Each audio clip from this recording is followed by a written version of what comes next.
Educação à distância, mudando realidades.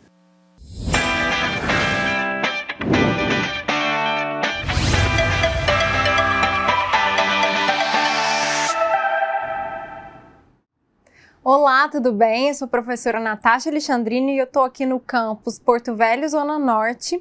Atrás de mim tem uma parede branca escrito EAD, Mudando Realidades. Eu sou uma mulher branca, alta, uso óculos, estou com uma blusa branca e uma calça preta. E vamos agora para a nossa aula. Aqui, gente, hoje a gente vai terminar as noções de direito do trabalho. Como eu disse para vocês diversas vezes, a gente não vai esgotar todo o assunto na web aula e no roteiro. Portanto, é de extrema importância que vocês consultem, o material indicado que está lá na minha biblioteca, que é essa importante ferramenta do aluno e também do docente, tá? Vamos agora estudar um pouco mais os direitos trabalhistas e a gente vai começar com o direito que eu aposto com vocês que todo mundo gosta, Que são as férias. Então, o que são as férias? O empregado, ele tá cansado, É uma medida de saúde, tá? Por isso que a gente não pode vender tudo, vocês vão ver. Então, ele tem direito a esse repouso anual, Que tem como objetivo evitar um cansaço excessivo do trabalhador. Então, percebam que as férias não é um favor que o empregador presta ao empregado. No direito a gente fala que é um direito público subjetivo do empregado, ele é irrenunciável e é uma hipótese de interrupção do contrato do trabalho. Nos casos de interrupção, gente, a pessoa não trabalha e recebe. Como que dá, então, esse processo de férias? Existe um período que é chamado período aquisitivo e ele acontece a cada 12 meses. Depois que você adquire, que você passa pelo período aquisitivo, você entra na fase do período concessivo e aí você tem mais 12 meses, os 12 meses subsequentes para tirar suas férias. Agora, quem decide o melhor momento é o empregador, tá? Vocês vão ver isso aí. O período de gozo compõe a contagem do período aquisitivo, claro.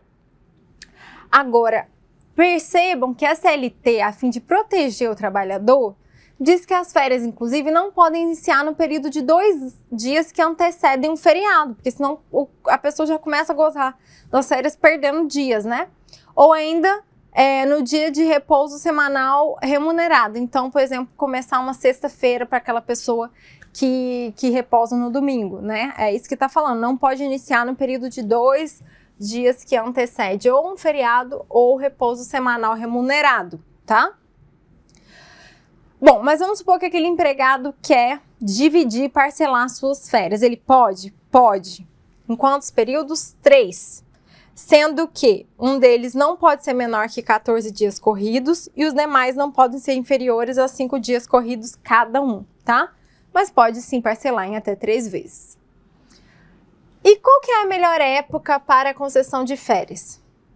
Aí, gente, não tem como. Aí tem que ser de acordo com o interesse do empregador mesmo, tá? E se o empregador não conceder as férias no período adequado, o que acontece? Olha aí, olha o que acontece. Aí o empregador tem que pagar em dobro a respectiva remuneração, tá bom? E olha aí, os adicionais por trabalho extraordinário, noturno, insalubre ou perigoso serão computados no salário e servirão de base de cálculo da remuneração das férias, tá bom? A gente pode vender uma parcela das férias, tá? E converter no famoso abono pecuniário. Só que esse abono de férias, ele tem que ser requerido até 15 dias antes do término do período aquisitivo. Então, o trabalhador tem um prazo para requerer a venda de suas férias, tá? E se for férias coletivas, a conversão deve ser objeto de acordo coletivo entre o empregador e o sindicato e a concessão do abono, neste caso, independe de requerimento individual, no caso de férias coletivas, tá bom? Então, é isso, pessoal. Essas são as regras atuais em relação às férias, tá? Então, vocês podem perceber que Se o empregador não pagar, ele vai lá no... Se o empregador, desculpa, não permitir que as férias sejam gozadas no período correto, ele vai sofrer uma sanção, conforme a gente viu. O trabalhador pode parcelar, mas tem que respeitar aqueles prazos mínimos, né, de dias corridos. E, assim, o trabalhador tem o direito de usufruir de suas férias, né, inclusive recebendo lá o terço de férias para poder usufruir melhor. Lógico, né, gente, para ter esse plus, tá? Além disso, aqui eu vou tratar com vocês do aviso prévio. O que é o aviso prévio? É um prazo a favor ou do empregador ou do empregado, tá, gente? Mas aqui eu tô colocando primeiro o aviso prévio a favor do empregado. Como que ele vai ser? 30 dias por ano, mais 3 dias para cada ano completo de serviço. Então, trabalhou um ano, vai ter quantos dias de aviso prévio? Os 30 dias mais 3, tá? No mínimo 30, no máximo 90 dias. E esse aviso prévio, ele pode ser ou trabalhado ou indenizado. Às vezes não tem clima mais, tá uma situação chata, e aí o aviso prévio pode ser indenizado, tá? E o que acontece? Se o trabalhador, ele tá de aviso prévio, muitas vezes ele precisa de uma oportunidade, de um momento, para ele ir atrás de outro emprego. E isso pode se dar por duas formas, veja. Ou ele pode diminuir 2 horas diárias, né, para procurar outro emprego, se ele quiser, sem prejuízo do salário, isso durante o aviso. Ou ele pode faltar 7 dias consecutivos para tentar achar outro emprego e se recolocar no mercado de trabalho, tá? E aí, gente, aqui eu até já mencionei na web aula anterior, na web aula 1, dizendo que tem uma súmula do TST, a súmula 276, que fala que o empregado ele pode renunciar ao aviso prévio quando ele, empregado, já tiver adquirido um novo emprego, tá bom? Até falei que isso era uma exceção ao princípio da indisponibilidade, da irrenunciabilidade, tá? Passando agora para a análise do FGTS, a gente já sabe que o Fundo de Garantia por Tempo de Serviço, ele veio e tomou o lugar da antiga estabilidade decenal prevista na CF.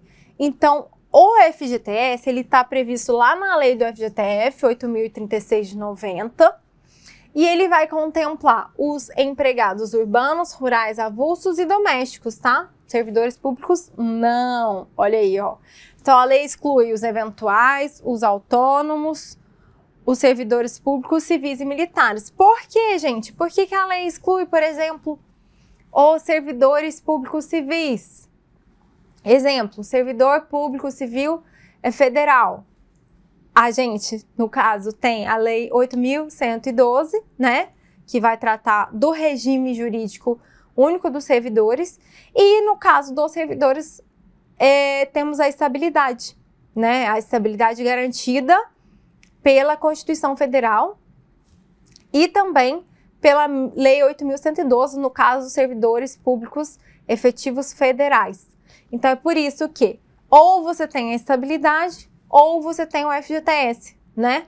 E, inclusive, a gente já viu que o FGTS veio no lugar da estabilidade decenal da iniciativa privada, né? Então, olhem, como que ocorre o depósito do FGTS? É até o dia 7 do mês subsequente, aquela, né, que o serviço foi prestado. E aí, o depósito o empregador faz numa conta vinculada do empregado. E essa conta é de guarda exclusiva da Caixa, tá? A Caixa cuida dessa conta desde 91, tá bom? Quem vai fazer o depósito é o empregador. E ele, gente, não pode descontar esse valor do empregado, tá bom? E qual que é o valor? 8% sobre a remuneração do empregado, tá? Beleza. Tô precisando sacar meu FGTS. Quais são as hipóteses? As hipóteses vocês vão procurar na íntegra lá no artigo 20 da Lei 8.036, mas eu trouxe alguns exemplos. Então, quando que eu posso sacar meu FGTS? No caso de despedida sem justa causa, tá? Mesmo se for indireta, e de culpa recíproca, força maior ou por acordo, você vai poder sacar seu FGTS. ou se tiver acontecido uma extinção da empresa que você trabalhava. Quando você se aposentar, também pode sacar o FGTS. No caso de falecimento do trabalhador, né? No caso aí, os herdeiros. Pagamento de prestações decorrentes do sistema financeiro de habitação, né? Então, pessoa precisando adquirir uma moradia própria, ela pode sacar o FGTS, entre outras hipóteses, tá, pessoal? Então, é isso que eu queria mencionar para vocês em termos de férias, aviso prévio e FGTS.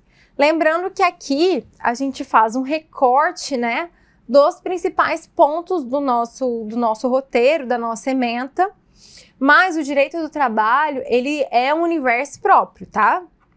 Até dentro da área jurídica, quem fez direito sabe que o direito do trabalho tem regras muito particulares, muito próprias, que vocês que muitas vezes estão tendo esse primeiro contato agora, podem dar uma estranhada, mas assim, por isso que eu sempre digo, é importante que o aluno leia a bibliografia indicada, tá? E aqui a gente tem uma diretriz, mas continuem neste caminho para ficarem realmente cientes, né? Aqui a gente dá uma noção e eu espero que vocês façam as leituras recomendadas, assistam outras aulas e tudo mais e conheçam esses direitos trabalhistas com mais profundidades. Agora, o contrato de trabalho, ele tem aquele princípio da continuidade, mas pode acontecer dele ser extinto, né? Da pessoa trocar de emprego e tal. Então, vamos estudar agora, né? Pra gente terminar essa parte de direito individual e depois a gente vai para o coletivo, pra gente ver quais são os reflexos do fim do contrato de trabalho, tá? Primeiro de tudo, a empresa tem 10 dias para fazer o acerto. E se ela não fizer em 10 dias, a gente aplica a multa do 477, parágrafo 8º, tá? Aqui, agora, a gente vai estudar os casos de rescisão, né, do contrato por prazo indeterminado sem justa causa. Neste caso, o que a pessoa, o empregado que teve lá o seu contrato rescindido, o que ele vai receber? Ele vai receber, claro, o saldo de salário, porque ele trabalhou, então ele vai receber o saldo de salário. Ele também vai receber as férias vencidas e também as proporcionais, o aviso prévio proporcional, o 13º, né, que é a gratificação natalina, o FGTS e a multa de 40% sobre os depósitos do FGTS, porque, como eu disse, aqui a gente está falando de sem justa causa, tá? E as hipóteses de justa causa estão na CLT que vocês devem ler, tá bom? E é claro, se o desemprego for involuntário, ele também recebe o seguro-desemprego pago pelo Estado, tá? Tá, professora, mas e se não for o caso de desemprego de extinção sem justa causa? Se tiver havido uma culpa recíproca. O que é culpa recíproca? Tanto o empregador quanto o empregado cometer a falta. O que acontece? Aí vocês vão perceber que os reflexos da rescisão terão consequências jurídicas diferentes.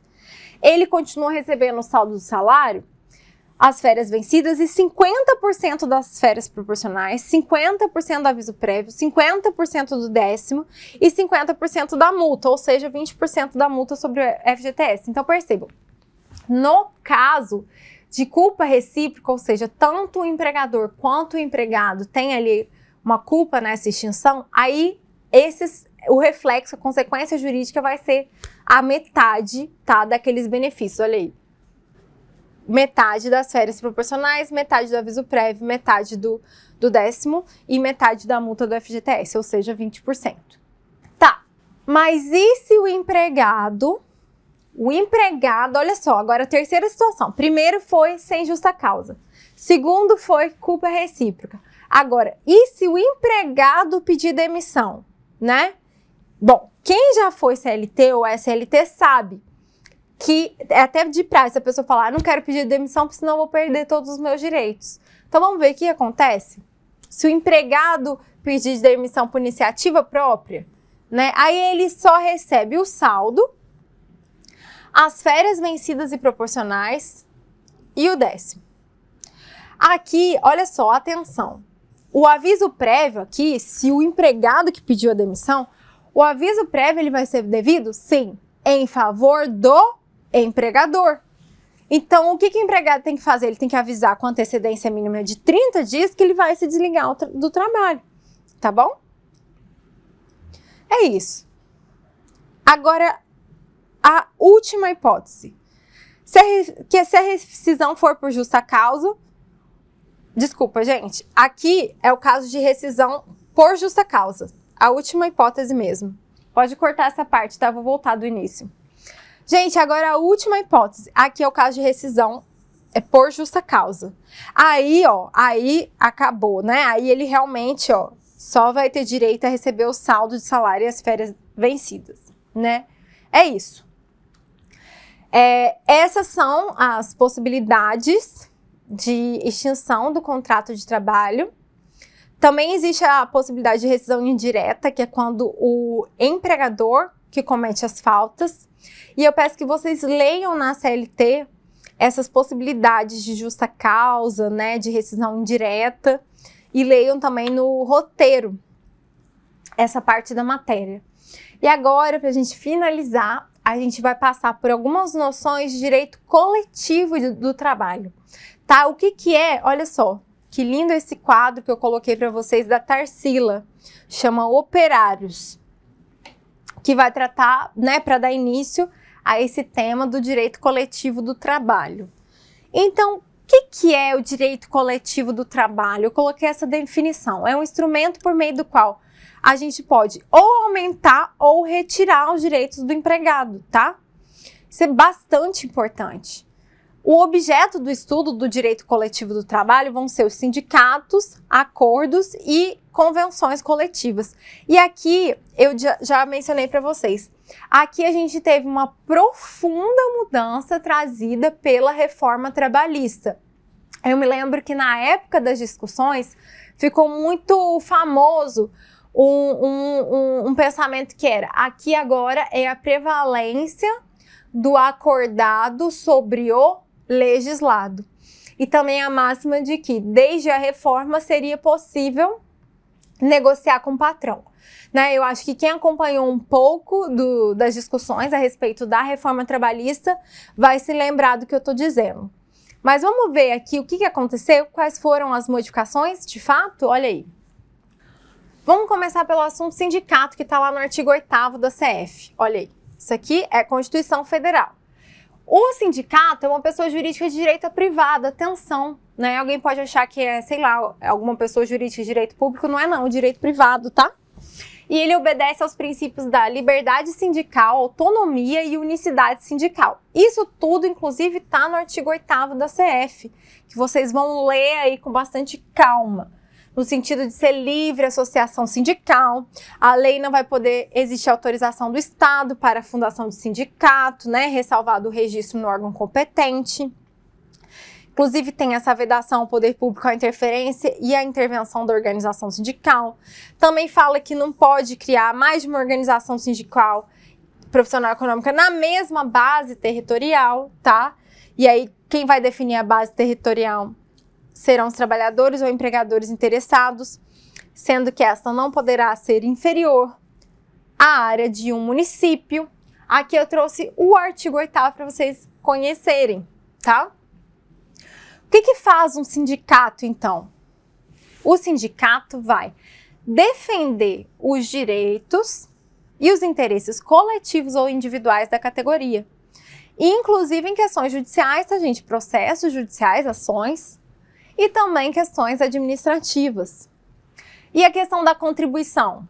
Contribuição, né? O que a gente paga para o sindicato se a gente decidir se sindicalizar, né? Vai ser fixado numa Assembleia Geral e, se tratando de categoria profissional, será descontado em folha para custeio do sistema confederativo da representação sindical, tá? Independentemente da contribuição prevista em lei. Mas a gente tem que lembrar desse inciso 5 aqui, do 5º, que fala que ninguém vai ser obrigado a filiar ou a se manter filiado a um sindicato, tá bom, gente? Então, esses são os incisos do artigo 8º, olha, que vai continuar aqui no inciso 6º, falando que é obrigatória a participação dos sindicatos nas negociações coletivas, né? Visando proteger o trabalhador. E até olha aqui, o aposentado filiado tem o direito a votar e ser votado nas organizações sindicais. E por fim, a questão da estabilidade que nós já vimos, então vou passar por ela, tá? A estabilidade é vedada a dispensa do empregado sindicalizado a partir do registro da candidatura e tal, aquela questão da estabilidade, tá? Bom, o artigo 8º, ele também se aplica nas organizações de sindicatos rurais e de colônias de pescadores, tá? Atendidas às condições da lei. Então, essa é a abrangência do sindicato. Aí, gente, tem lá no material mais questões relevantes, né, que vai tratar dessa questão dos sindicatos. E agora eu vou falar para vocês rapidamente sobre o direito de greve, tá bom? Que eu sei que é um direito polêmico, mas ele acontece muito na prática, não só no Brasil, como em todo o mundo. Então, o que é a greve? A greve, antes de mais nada, a gente tem que saber que a greve é um direito fundamental, tá? O que é um direito fundamental? É um dos principais direitos previstos na nossa CF. Então, quer dizer que ele não pode ser suprimido. Isso está até no do 611B. Tá, prof, entendi. Mas o que é a greve? A greve nada mais é do que uma paralisação temporária das atividades e ela é pacífica. Só que ela é uma hipótese de suspensão do contrato de trabalho. Então, se tem greve, suspende o contrato de trabalho, suspende salário, tá? Só não vai suspender se tiver um acordo ou convenção coletiva para pagar os dias. Aí se torna uma hipótese de interrupção. Olha só, se o trabalhador está de greve, em regra, o empregador não vai poder ir lá e contratar o substituto, né? Nem demitir funcionário durante a greve, só se tiver uma falta grave. Senão a greve perde o sentido, perde a força. Por outro lado, a greve ela pode ser considerada abusiva se ela for contrária à legislação. Mas também pode ser considerada não abusiva se ela for uma razoável, tá? Aqui eu trouxe que é muito importante vocês saberem que existem alguns serviços que são considerados essenciais. E aí a greve vai ter outro mecanismo. Os serviços considerados essenciais estão previstos no artigo 10º da Lei de Greve. E aí eu trouxe alguns exemplos, mas vocês vão ler para conhecer os outros. Então, claro, o que é um serviço essencial? Tratamento e abastecimento de água, energia elétrica, assistência médica e hospitalar, distribuição e comercialização de medicamentos, serviços funerários, ônibus, esgoto, lixo, processamento dos dados, né, ligados a serviços essenciais. E aí, gente, neste caso de serviços essenciais, a gente tem que manter, nesses casos de serviços essenciais, a gente tem que manter um percentual, né, da atividade funcionando, senão senão essa greve é considerada abusiva. Olha só. Além disso, a gente tem que comunicar com antecedência de 72 horas quando for greve de serviço essencial. Se fosse uma greve comum, essa comunicação seria em 48 horas. E aqui a gente tem que manter uma certa equipe no trabalho, né, para não ser declarada abusiva, tá? Aqui, gente, 2 pontos que eu quero mencionar com vocês, para vocês. Os servidores públicos têm direito de greves civis? Sim. A gente tem, servidores públicos têm uma lei de greve? Não. Então, por meio de uma decisão do STF, se aplica a lei de greve da iniciativa privada para a iniciativa pública no que se refere aos servidores públicos civis, federais, estaduais, enfim. A gente vai aplicar essa lei da iniciativa privada. E outro ponto que eu queria mencionar para vocês é que os militares não podem fazer greve segundo a nossa CF. Olha aí, a CF proíbe a greve para os militares, tá? Isso tá no artigo 142, 4 da CF, tá?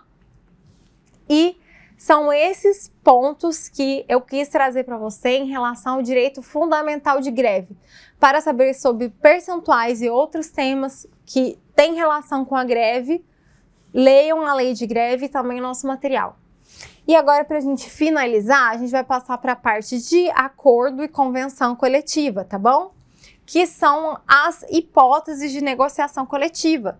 Convenção, qual que é a diferença, então, entre uma convenção coletiva e um acordo coletivo? Na convenção, a gente tem 2 sindicatos, tá? E no acordo é mais restrito. Então, a gente tem o sindicato e a empresa, tá? Aqui, eu destaco o importantíssimo artigo 611 e seguintes da CLT. E nessa parte da matéria que a gente vê uma mudança muito grande com a reforma trabalhista, tá? Em que o negociado prevalece até mesmo sobre a lei. Lembrando que o acordo coletivo de trabalho prevalece sobre a convenção coletiva de trabalho porque ele é mais específica, tá? Então a CLT estabeleceu uma hierarquia estática aqui. Aqui, gente, eu trouxe o 611A, que vai falar que a convenção coletiva e o acordo vai ter prevalência sobre a lei quando dispuser sobre jornada, observados limites constitucionais, banco de horas anual, intervalo intrajornada, tá? Respeitados os limites mínimo e máximo de 30 minutos para jornadas superiores a 6 horas, respeitado o limite mínimo, adesão ao programa seguro-desemprego, quando tratar de plano de cargo, salário e função, tá? Regulamento empresarial, representante dos trabalhadores no local de trabalho, teletrabalho, olha aí. Então, nesse caso, o negociado vai prevalecer, inclusive, sobre a lei, gente. Isso é muita mudança trazida pela reforma. E essa realidade aqui é uma realidade totalmente atual, né? Que acentuou muito depois da pandemia. E aqui continua o 611A, né? Quando, então, a convenção coletiva e o acordo vão ter prevalência à lei? Quando tratar desses incisos todos aí, que vocês vão ler com calma, né? Então, remuneração por produtividade, incluindo gorjeta, remuneração por desempenho individual, troca do dia de feriado, enquadramento do grau de insalubridade, prorrogação de jornada em ambiente insalubre sem licença prévia, prêmio de incentivo, etc, etc. Vocês vão ler com calma. Em compensação, o artigo 611B da CLT, vocês também vão ter que conhecer, tintim por tintim, porque aí ele vai falar, olha, acordo e convenção coletiva nesses casos não vai rolar. Quando que não vai rolar, tá? Vai ser objeto ilícito se tratar um acordo ou convenção coletiva tratar exclusivamente sobre a supressão ou redução dos seguintes direitos. Ah, professora, antes de tudo, o acordo ou convenção coletiva quer aumentar os direitos referidos ali no 611B. Pode? Pode. Aumentar? Pode. Melhorar a situação do empregado? Pode. O que não pode? Reduzir ou suprimir. Quais direitos? Relativos à norma de identificação profissional, inclusive a anotação na CTPS, seguro-desemprego, olha aí, valor do depósito mensal em indenização rescisória do FGTS, salário mínimo, valor nominal do 10º, remuneração do trabalho noturno superior a diurno, proteção do salário na forma da lei, salário família, repouso semanal remunerado, remuneração do serviço extra com no mínimo 50% a mais. Isso tudo, gente, é o número de dias de férias devidos ao empregado, gols de férias anuais remunerados com 1/3, licença maternidade, com duração mínima de 120 dias, licença paternidade, proteção da mulher, aviso prévio proporcional, de no mínimo 30 dias, normas de saúde, higiene e segurança do trabalho, adicional de remuneração para atividades penosas, insalubres, perigosas, aposentadoria, seguro contra acidente de trabalho, aquela ação que a gente viu que está lá na CF, né? De 2 anos, prescrição de 5, proibição de discriminação, né? Com trabalhador com deficiência, proibição do trabalho noturno, aqui ó, proteção do menor, igual está na CF, gente. Isso aí não tem negociação que vá suprimir ou retirar esses direitos que Isso é ilícito, 611B, tá? Da CLT. Olha aí. Bom, é isso, pessoal. E aí a gente vai finalizar, né? A gente acabou de ver aqui o 611B. E aí a gente vai finalizar falando um pouquinho da Justiça do Trabalho.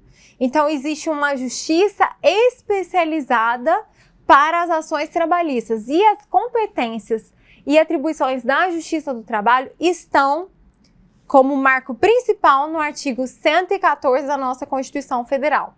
Então, olha só, a competência da Justiça do Trabalho vai estar prevista lá na Constituição Federal, no artigo 114, que vocês devem ler, tá?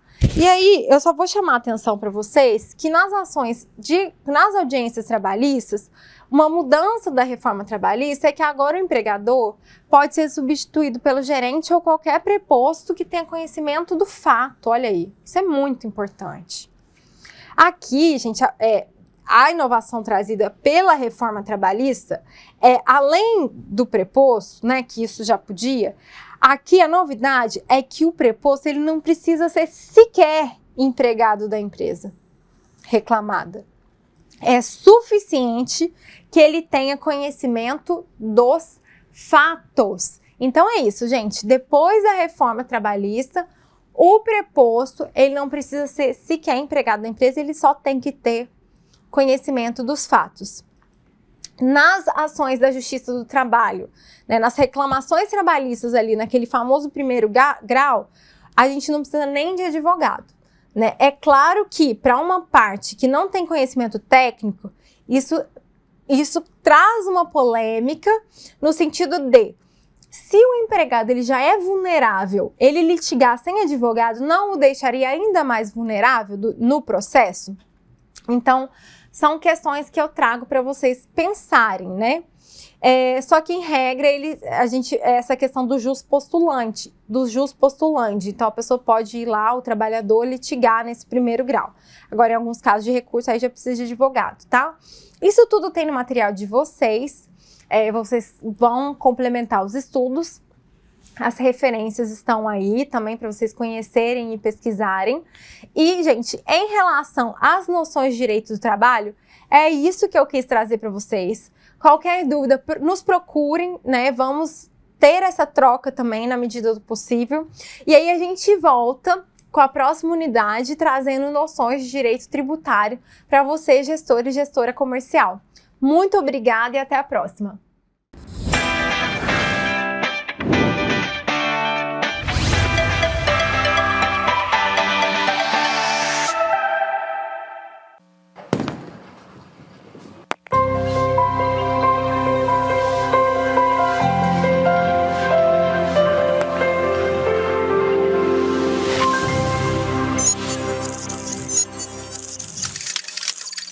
Educação à distância, mudando realidades.